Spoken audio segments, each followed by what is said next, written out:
Hey everybody, welcome back to Crazy Brave Homeschool. In today's video, I'm going to be doing just sort of like a reflection of our last school year, the 24-25 school year with my second grader and my TKer. A couple videos back, I did a final review of everything we used for my second grader, and I had her like rate. She loves rating. I don't know if this is like a thing with kids this age. She just wants me to like rate everything, including like how good the noise is that her slime makes when she puts her fingers in. Like I have to rate stuff like this.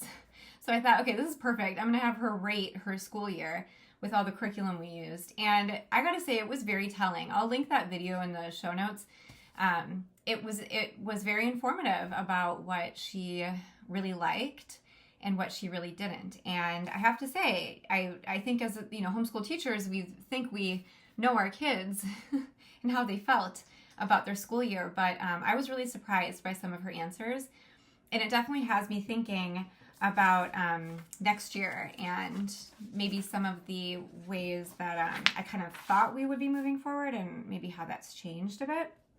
But I didn't really get much of an opportunity to talk about like as the educator, to kind of talk about our year and my own personal reflections on how things went, just the year overall, right? How we're ending and how I'm feeling about it.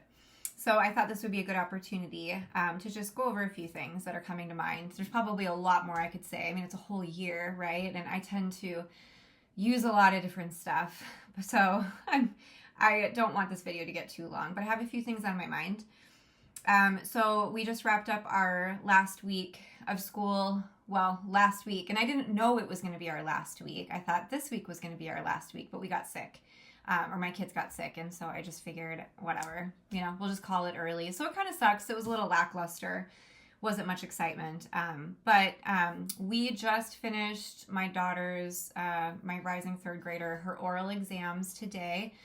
So I broke the exam into 2 days because it's pretty long. It's 2 and a little more pages. We tried oral exams for the first time this year around Christmas, winter break.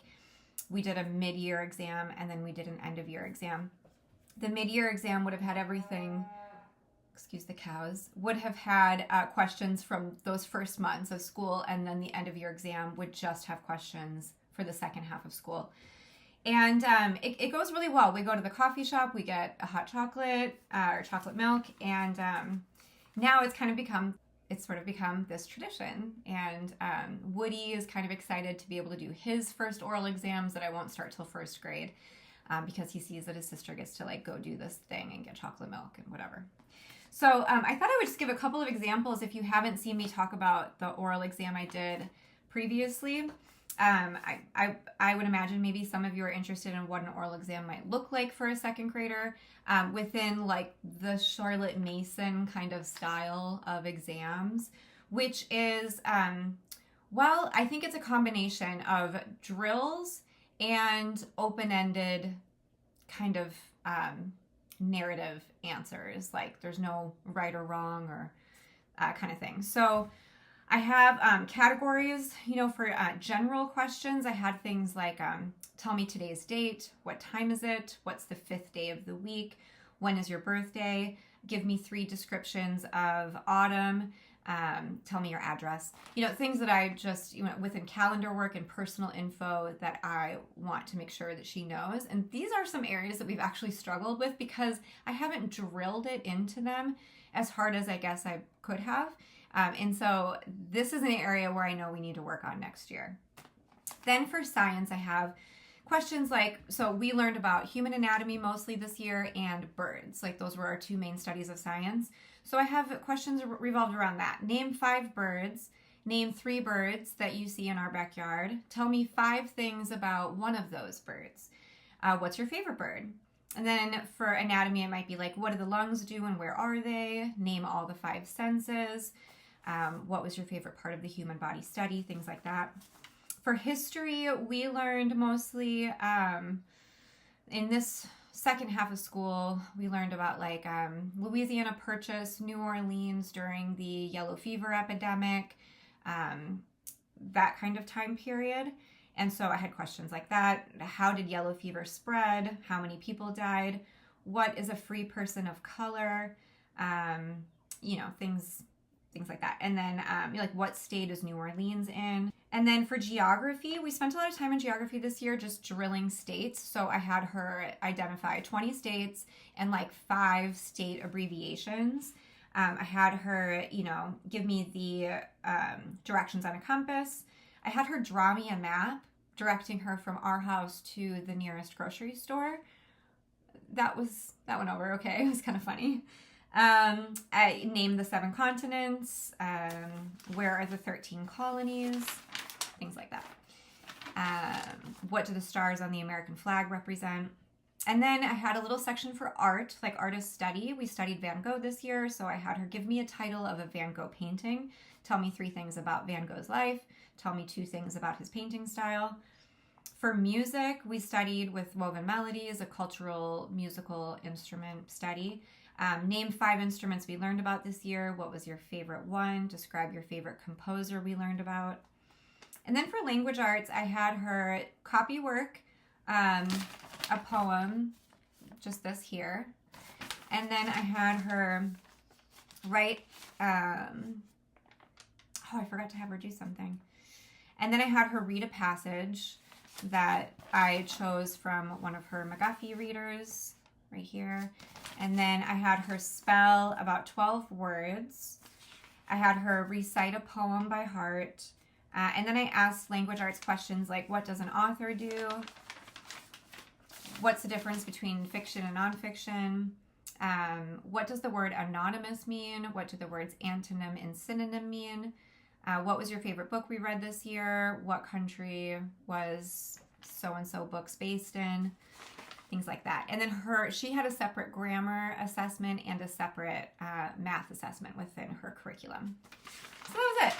And I really enjoy these. I think they're very telling, again, of what she retained, because to me that tells me what she enjoyed learning about. I really just think that that's, like, honestly, so much of what learning comes down to is what we are inspired by and what we are not. So it just helps me moving forward. Of course, there are things that she has to learn that she might not love learning, but in the end, it's very informative to me. Okay, so a big question then for last year was, did we meet our goals? In my homeschool planning notebook from last year, on one of the first pages, I wrote down what our goals were for the year. This is at the beginning of the year.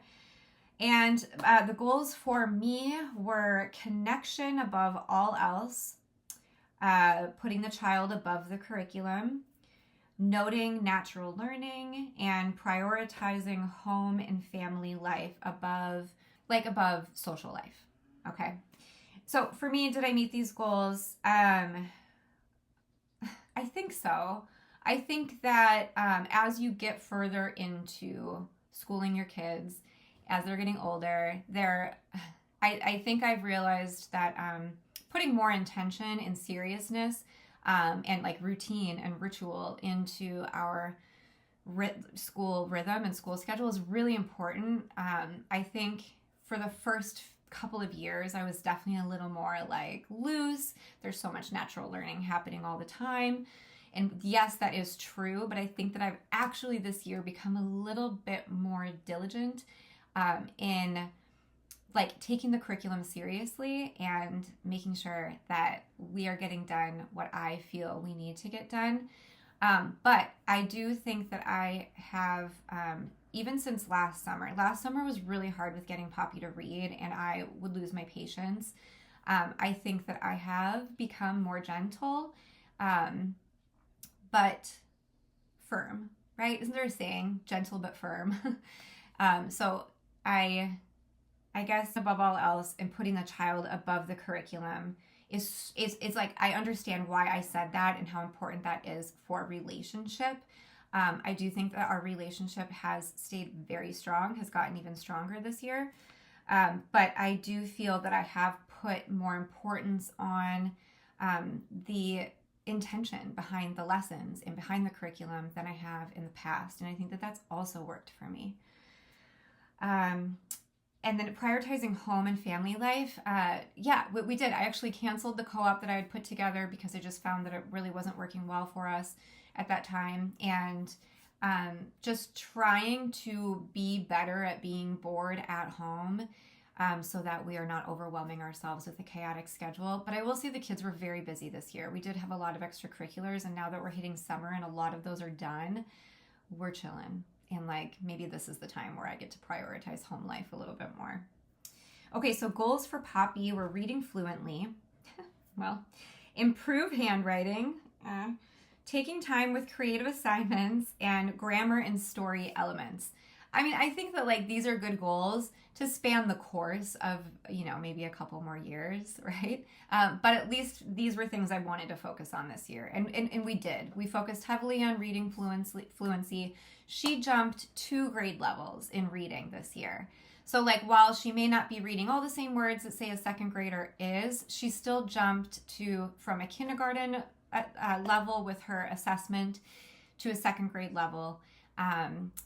She's probably more like early second grade level, and I'm so proud of her. So like to jump 2 grade levels is just amazing. But we are still so not out of the dark with learning to read. It's still very much a part of what our 3rd grade is going to be about. Improving handwriting. Poppy absolutely hated copy work last year, and then I brought in a handwriting curriculum this year with Good and the Beautiful. She also really loathed that. She does a lot of writing on her own, but it is not nice handwriting. I would really, when I compare her handwriting to samples that I have of my handwriting at that age, I mean, of course, I don't want to compare her to me, but anyway, her handwriting could really use some work, and I just know that copy work and handwriting instruction are not going anywhere. We're going to continue working at that, probably even a little more diligently. We're bringing in cursive next year. Hopefully that is going to inspire her a little more than writing in print. She might enjoy cursive more, so fingers crossed. Taking time with creative assignments. She just rushes through things. She rushes through doing art. She rushes through crafts. My son is very opposite. He really takes his time with things. This is just, it's a part of her personality, and it's probably something that I might need to surrender to a little bit. But I do know Poppy, and that when she really cares about something and wants to get good at something, she is diligent, and she works hard. So I think I just want her to maybe be like more creative and artsier than she is. I can't make her be that way. So anyway, I would just like to see her put a little bit more time into what she does. If you guys just have any tips or advice on that, I don't even know exactly what that looks like or how I can better implement that. Maybe setting a timer for when she's working on a project so that she has to at least work on it for a certain amount of time would be good. Okay, and then grammar and story elements. Yeah, we did a lot of grammar this year. We're going to be working more on story elements next year, and I'm fine that we didn't hit a whole lot of that this year. She knows what an author is. She definitely knows how to narrate a story back to me. But anyway, yeah, we haven't gotten too far into it. And then my goals for Woody were letter sounds and names, adding 2-digit numbers, more read-alouds, and to improve his speech. We have really improved his speech a lot. So much of that has just been him and over time developing. We got him a speech therapist this year. It's just going great. Letter sounds and names, he did it. More read-alouds. We did a lot of picture books with Woody this year. I'd say that is definitely one of the highlights of his year. Adding 2-digit numbers, I think I figured that we would get there because he is really solid in math. But I specifically chose math curriculum that is just, it's really hands-on, and it's about, and it has really wonderful number sense. We did that for the first half of the year, and then we got into the Good and the Beautiful math kindergarten because I just wanted to make sure we weren't, I just wanted to make sure we were filling in any gaps. So we haven't gotten to double-digit addition, and that's perfectly fine because he's only 5 years old. Okay, do I have any regrets, or is there anything that I would have done differently? there's definitely some things that not that I regret it, but I'll definitely do differently moving forward. I did too many unit studies last year. I put together 3 different unit studies. That was just way too much on top of everything else we were doing. So next year, I don't have any units I'm putting together. We are only using what's within the curriculum that I've chosen. And it's too much work, and my kids just don't show enough interest in, well, just formal learning overall. Like, they just don't. I mean, like, there's definitely things that we do that they very much enjoy. They get a lot out of it, but again, they just don't show the passion for it that I need to make all the time that I'm putting into it worth it. If we didn't have other curriculum that was working, then fine, but we do. So you know what I mean? It's not worth my time and energy. What I have brought in All About Reading earlier, I've been talking about bringing in All About Reading for my daughter for over a year now, and I keep like just about to do it, and then I find something else, and then I'm just about to do it, and then I find something else. So we brought in All About Reading level 2 right at the end of the school year. She really likes it, but I need to fill in some gaps. So she tested into All About Reading level 3, but I still there's too many rules that she never learned using the McGuffies and the Charlotte Mason method. And so I just need to fill those gaps. I do kind of wish I would have brought in All About Reading level 2 alongside the McGuffies and alongside foundational phonics, so that she was getting the classical method of teaching reading alongside the Orton-Gillingham approach. So sure, it would have been nice to bring that in sooner, but it is what it is. I'm just glad she likes it. Something else I would have done differently, I would have done more drills. So I didn't know that I would be like into drills. And when I say drills, I mean like our map drills for learning the 50 states, using flashcards for like phonograms, our musical multiplication we did, that's drill work. Math review, like there's always a little review part in Right Start, and it's just drills. And they're so effective, and I love that part of the math curriculum. So, but I wish I would have done them more with calendar work and just like personal information. You know, when is your birthday? It's like they still don't know when their birthday is. When is your birthday? What's my full name?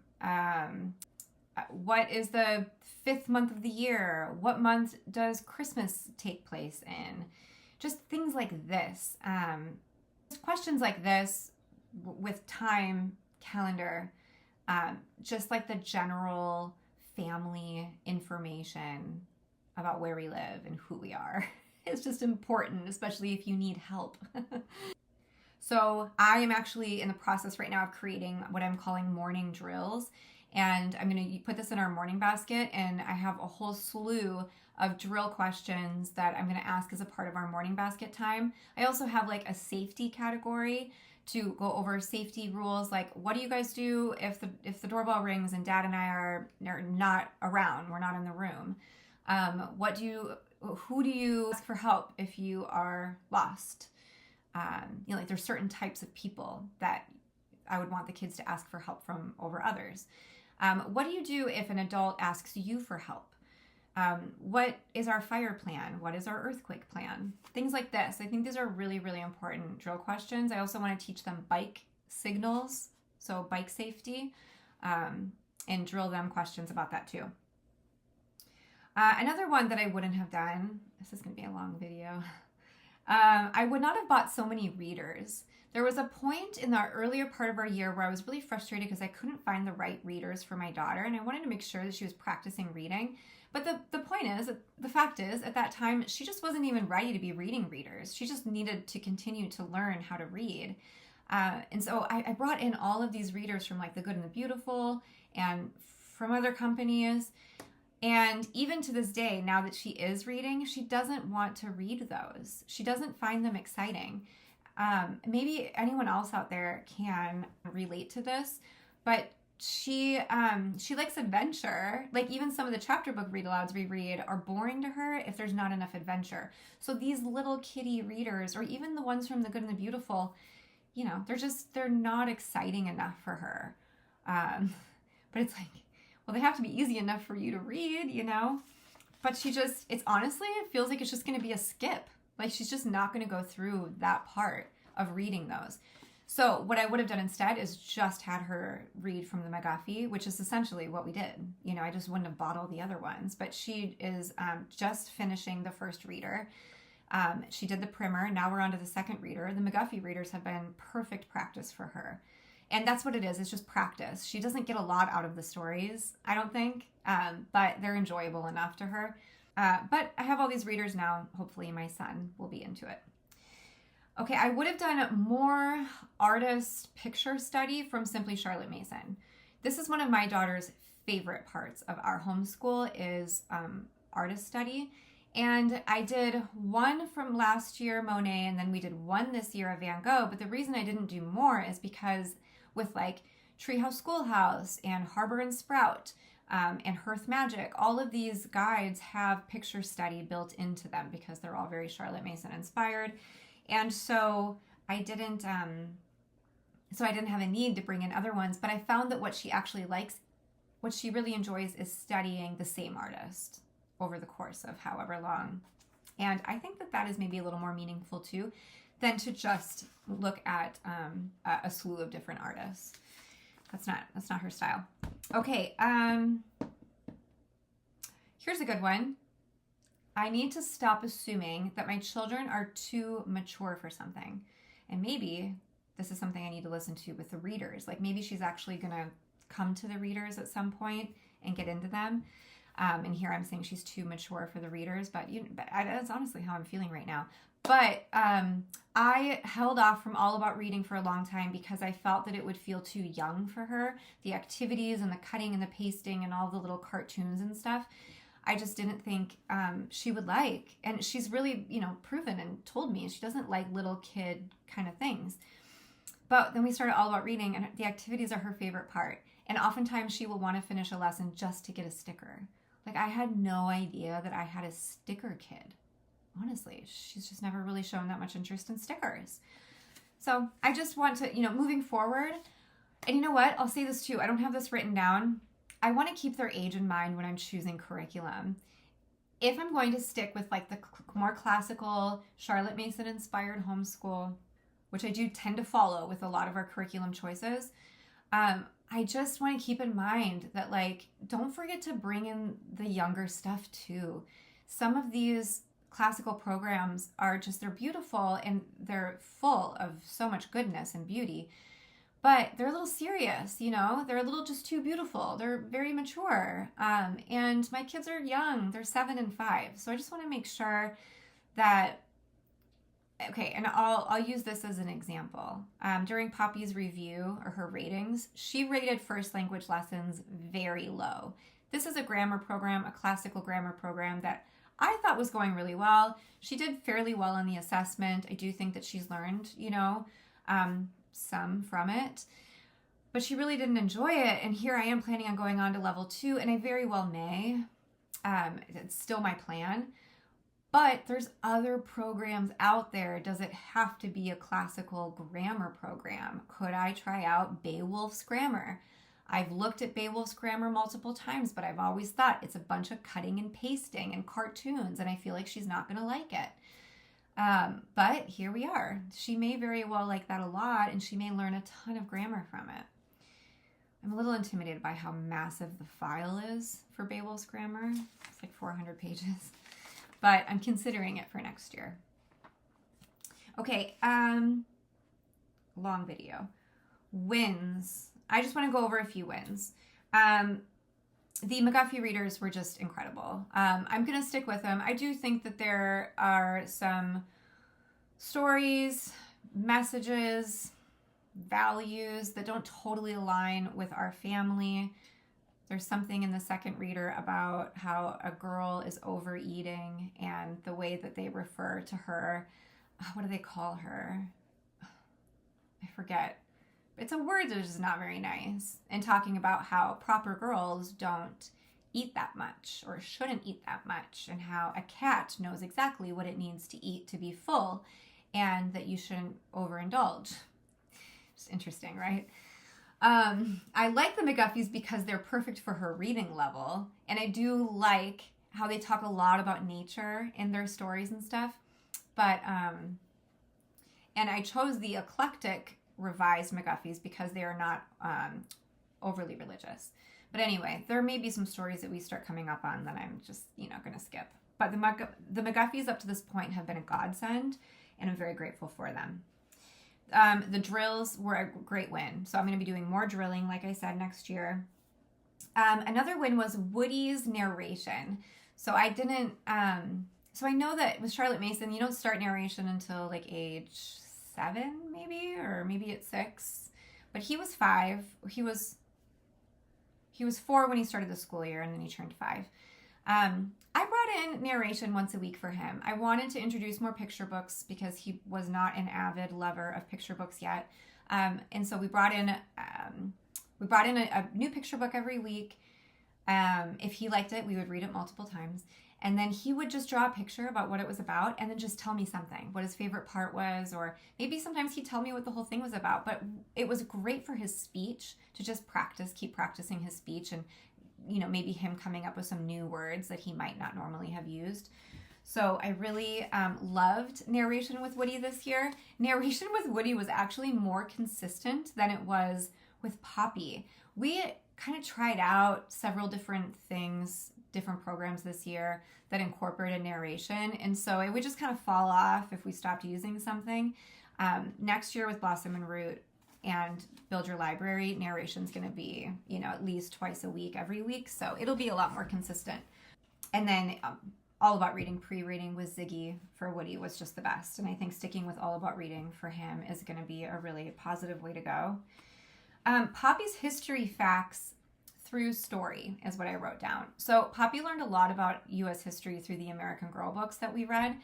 And and then we play an American Girl board game once in a while. And I'm always so impressed with the history that she learned. And so I just know that she is going to learn so well, continue to learn so well through living books. And I'm really looking forward to Build Your Library next year to continue teaching her history through living books. I feel like she learned better through books than she did through the activities that accompanied American Girl history. We had a lot of fun. In a lot of ways, these activities are just like bringing the book to life. But I think in terms of her processing what the history is, it's just better in story form than, say, doing a craft about it. Another big win was adventure novels. She loved The Lion, the Witch, and the Wardrobe and Where the Mountain Meets the Moon. We actually stopped reading Little House in the Big Woods 2/3 of the way through it because it's just too boring for her. I know, like, Laura Ingalls Wilder is just like such a gift to so many families, but I just don't think it's going to be a part of ours, which is kind of sad and surprising. But honestly, I'm really bored by the book too. It's just there's not enough going on to keep her interested. They love real life curriculum. And what I mean by this is like the safety unit we did with The Good and the Beautiful was so good. And so I think that like once we start the little health unit that I'm going to do with Poppy, I think she's really going to connect with that because it's just about her and her body and how it's changing. We're bringing safety back around. For science this year, we're doing a video class about wildlife rescue, and so just for them to be able to implement what they learn with our backyard creatures, like our cat catches birds all the time and we just have to bring them to the wildlife center, but there might be some things that they learn that they can actually implement here at home, so I think that's going to go over really well. So that's kind of what I mean by like real life curriculum. They just love science experiments. Next year is sort of a wonky science year, but moving forward into 4th grade and 1st grade, I'm really going to keep an experiment-heavy science in mind for them. Games, board games, math games, just such a win with my kids. And then I have nature notebooking, which second half of the year went so great. when we got intentional and did the same thing every week, it was really positive. When in the beginning of the year, we would just go on a nature walk and find something to paint with really no real plan, that felt really inauthentic, which is interesting. When we were at our table looking at field guides and talking about birds, we actually learned more. And then, when they're out and about, then it comes to life. But that way worked a lot better for us. Okay, you guys, I've just got like 5 minutes left here, I think. Goals for next year. I have Poppy reading fluently and reading independently, and really, striving for reading comprehension. That's just like the big one next year. We're going to, again, hone in on her reading skills. Excited to move forward with All About Reading level 3 next year. I think we'll probably get through most of 2 this summer. I'm going to start implementing 10 minutes of independent reading every day. I'm excited to start doing that. I think I'm going to start next month. And then for reading comprehension, that's going to probably come out of mostly our writing and rhetoric curriculum for next year. And then I have plans for 4th grade to try out Mazda's Press, and that's a ton of reading comprehension.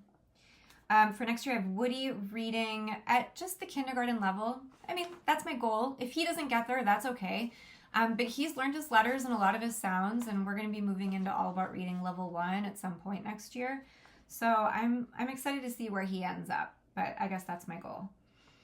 I would like to see Poppy being able to write her first body paragraph. So right now we are learning to write a first topic sentence with write by number, and then write by number will then take her into stage 2 next year, which is writing the sentences that follow a topic sentence. And really just, nailing down that first body paragraph. If she doesn't get any farther than that next year, that's fine. I know our charter school expects her to write a 5-paragraph paper by the end of 3rd grade, which I just think is kind of wild. But we're always a little behind the charter school, so I'm just kind of used to it at this point. Something else I want to do for next year is I want to write our own I can statements. So we have I can statements from the state, provided from our charter school, which is just like I can, like the student can do all these things in all of these subjects.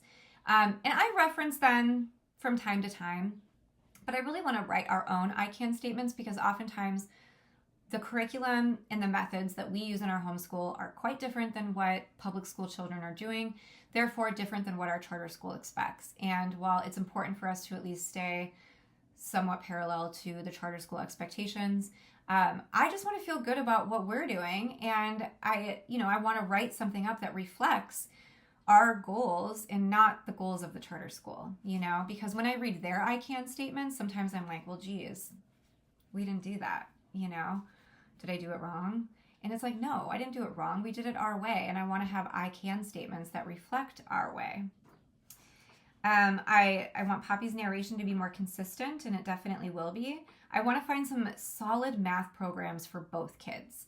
I love Right Start, but my daughter is just kind of, it seems like she wants a change in math. We're trying out Math with Confidence. I don't totally love it yet. I'm also curious about Math Mammoth. I think we're going to try a little bit of that this summer. And then my son, I think Math with Confidence will probably be better suited to him than Right Start was. Again, we're just in limbo a little bit with math, and so I'm really hoping next year we're going to have some solid math programs for both of them. I have a cool plan for a more thoughtful artist study next year. I'm going to link it. I don't remember her name, but there's a new YouTuber. She's very Charlotte Mason, and she has such a thoughtful system for doing artist study with her very young kids, where she has a sketchbook that's entirely devoted to the artist study, and she does it in pieces. So she does, on the first day, maybe that's when you're talking about the artist, right? And you're reading a little bit of the bio, and maybe the kids will write down in their sketchbooks like one line about that artist, something about him. And then maybe the next day is when you look at the picture study, and then you talk about the picture, of course, and how it makes you feel, or, yada, yada, yada. Or maybe you do like a narration where you look at it for a minute and then you take it away and you have the child try to remember everything about it. My kids really like that. And then you do a rendition of it. So my kids love that too. A big part of our picture study is actually doing a rendition of the art. And so on the same page, maybe where you wrote something about the artist, you do a rendition of the painting. And then next to it in the sketchbook, she would have the original piece of art. So it's cool to see what the kids came up with versus the original. And then she would always have like a picture printed out of the artist within that section of the notebook. And I just love that. It's a little bit more intentional than, say, we just look at the painting, we talk about it, we ask questions. They do a narration, and then they do a rendition, but there's never anything about the actual artist. And I think that part, especially just bringing in Poppy's 3rd grade year, she's going to be writing more. I would like to bring that in. And then just on that note, one more thing is with our nature journals. So I will have them label whatever they chose to journal, but that's it. That's all they'll write. Maybe they'll write how big the bird is or something, but next year I want them to write one, or at least my daughter anyway, write one sentence about that piece of nature that she studied. There's probably so much more to say, but I'm going to end it there. This video is so long. So it was a great year. I can't believe that we are through another year of homeschool. I'm so excited for 3rd grade and kindergarten. We're going to enjoy 4 more weeks of nothing. Like, I have nothing planned for 4 weeks. I pulled out a 1,000-piece puzzle. That's what I want to do. Like, literally, that's all I want to do. And then I want to make my Waldorf calendar. But yeah, really, we have like no plans. And then we're going to come back to school at the end of June for 4 weeks of summer school, where we're just going to do math and reading and some writing. And then we're going to take 1 more week off and then start our full-blown school year. So, all right, you guys, if you stuck around this long, thank you so much. And any questions, any comments, just leave it in the comments and I will see you there. Okay, talk to you soon. Bye.